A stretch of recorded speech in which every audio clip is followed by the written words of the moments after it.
निषेध असो. मोदी सरकार हाय हाय मोदी सरकार हाय हाय महाविकास आघाडीचा विजय असो.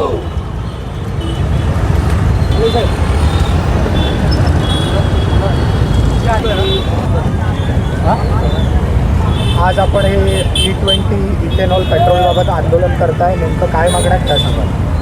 आमचं कोणत्याही विकासाला विरोध नाही, परंतु जो E20 पेट्रोल जे इथेनॉल मिश्रित जे पेट्रोल आहे ते ग्राहकांवर ज्या प्रकारे लादलं जातं आहे आज, त्या गोष्टीला आमचा विरोध आहे. मुळात तुम्ही इंधन दराबाबत स्पष्टता आणा. आपण E20 जे इथेनॉलचे मिक्स करतो आहे ते का करतो आहे? कारण की कच्च्या तेलाच्या किमती ज्या वाढलेल्या आहेत आणि आपल्याला आयात करावं जे लागतं आहे त्याचा खर्च कमी व्हावा. जर त्याचा खर्च कमी होतो आहे तर मग तो ग्राहकांना काय दिसत नाही आहे. जे E20 पेट्रोल आपण आज 112 रुपये लिटरने भरतो आहे त्याच्यामध्ये 800 ml पेट्रोल आणि 200 ml इथेनॉल आहे. मग आपण एक लिटरचा पेट्रोलचा दर का देतो आहे त्याच्यामध्ये? मग यामध्ये शासनाने ग्राहकांना दिलासा देणं हे गरजेचं आहे. तर तो दिलासा का शासनाकडून दिला जात नाही आहे? हे सर्व कोणासाठी सुरू आहे? तर या आज आपण हे आंदोलन करताय, सर्वपक्षीय काय सांगाल? खरं तर आज हे केंद्र सरकारने जे काय इथेनॉल मिश्रित पेट्रोलमध्ये मिसळ हे केलेलं आहे त्या संदर्भात आज आम्ही संताप म्हणून आज इथे निषेध आंदोलन इथे करतो आहे. आणि आज हे सर्वपक्षीय आहे, ते शिवसेना आहे, काँग्रेस आहे, जनता दल आहे, महाराष्ट्र नवनिर्माण सेना आहे, सर्व मिळून इथे करतो आहे. आणि संताप व्यक्त व्हावा म्हणून आज आम्ही इथे पालघर इथे जमलेलो आहोत. काय नेमक्या मागण्या काय सांगा? मागण्या म्हणजे आता जसं निशांतजींनी सांगितलं की आपल्यामध्ये जे काय भेसळयुक्त जे काय इथेनॉल मिक्सिंग केलं जातं आहे, जर ह्याचे दर जर तिकडे कच्च्या तेलाचे जर कमी असतील तर निश्चितच पेट्रोलचे पण दर कमी व्हायला पाहिजेत. मग जर ह्याचे अनेक आपल्याकडे जे काय ग्राहक आहेत किंवा वाहनधारक आहेत त्यांच्या अनेकांच्या तक्रारी येत आहेत, गाडी खराब होणं किंवा ॲव्हरेज कमी देणं, ह्या सर्वच गोष्टी ह्याच्यामध्ये येत आहेत. त्याच्यामुळे हा निषेध म्हणून आम्ही आज इथे जमलेलो आहोत. आज महाविकास आघाडीतर्फे केंद्र शासनाचा निषेध म्हणून आम्ही इथे पाचपत्री जमलेलो आहोत. उद्देश एवढा आहे की सध्या केंद्र सरकार ह्या भारतीय जनतेला पुढे ना पुढे अडकवण्याचा प्रयत्न करतो. असे एक ना एक प्रकल्प म्हणा किंवा म्हणा आता सध्याचा दिल्लीचा म्हणा, नंतर म्हणतो म्हणा, हा आता प्रश्न E20 पेट्रोलवर जो सरकारने जो आम्हाला घातक प्रकार आढळले आहेत तो आम्हाला निषेध म्हणून आज आम्ही इथे सरकारला पहिलं हे सूचना देत आहोत. आणि मला वाटतं सरकारने याची जर दखल घेतली नाही तर आम्ही पुढे याच्यापेक्षा तीव्र आंदोलन किंवा मोठे कार्यक्रम आम्ही महाविकास आघाडीतर्फे घेणार आहोत.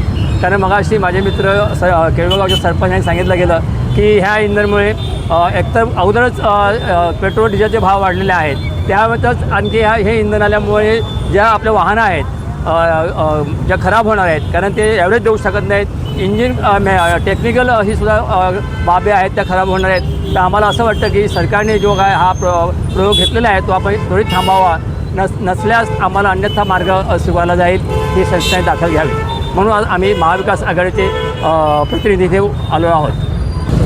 काय सांगाल? आज E20 पेट्रोलसाठी देशभरामध्ये विरोध होतो आहे. आज पालघरमध्ये आपण सर्वपक्षीय जो विरोध या ठिकाणी करतात, नेमकं काय कारण आहे? E20 पेट्रोलची काय नेमकी समस्या आहे?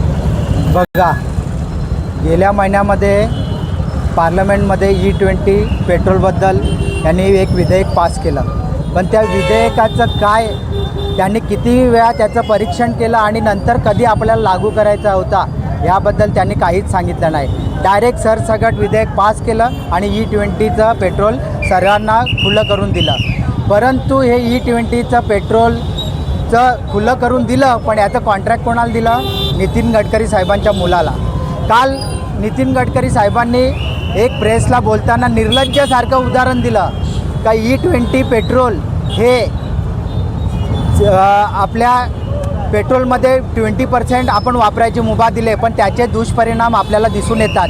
तर आपण गाड्या नेहमी सर्व्हिसिंग केल्या पाहिजेत. गाड्या तर आपण नेहमीच सर्व्हिसिंग करतो, पण जर E20मुळे गाडीतले पार्ट्स खराब होतील तर त्याचा भूदंड सामान्य जनतेने का भरायचा?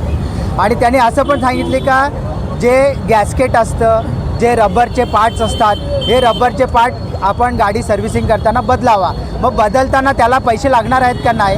मग त्याचा सर्वसामान्य जनतेने का भूदंड भरावा? मग त्याच्यामुळे तुम्ही E20 जे पेट्रोल तुम्ही कंपल्सरी केलं आहे तेच बंद करून टाका, म्हणजे सामान्य जनतेला पण तो पार्ट्स बदलण्याचा भार सोसला जाणार नाही.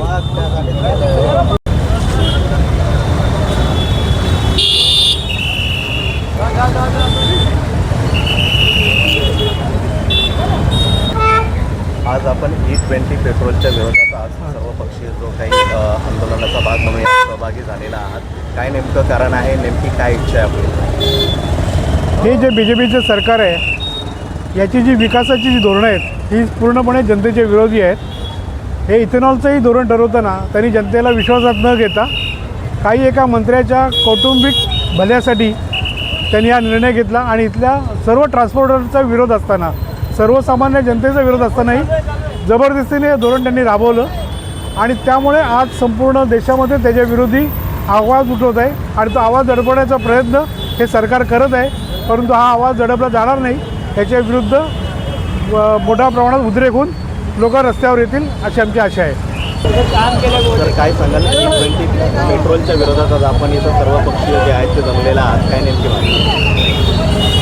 पहिली गोष्ट म्हणजे तुम्हाला मी स्पष्ट करतो, 2014 पूर्वी ज्यांची सत्ता येण्याच्या आधी ज्या वेळेला त्यांनी जी भाषणं केली की आम्ही पेट्रोल तुम्हाला 35 रुपये लिटरने देऊ, तुम्ही सत्ता आमच्या हातामध्ये द्या, असं असताना आम्हाला जर इथेनॉल मिश्रित तुम्ही आज पेट्रोल देत असतील तर उद्या तुम्ही आम्हाला केरोसिन मिश्रितसुद्धा पेट्रोल देतील. तुम्ही या वाहनधारकांचा विचार केला नाही, त्यांच्या व्हेकलचा विचार केला नाही आणि हे असताना आज तुम्ही कोणत्याही पद्धतीची ती जी धोरणं आहेत तर कोणत्याही गोष्टीमध्ये जसं आता आपले तुकाराम मुंडे साहेब भेसळ मिश्रित जेवढे पण काही पदार्थ आहेत त्या ठिकाणी दाढी टाकून कार्य करतात, तर अशा गोष्टींवर सुद्धा दाढी टाकून आपल्याला प्युअर पेट्रोल मिळालं पाहिजे ही आमची भावना आहे, ही सर्व जनतेची भावना आहे.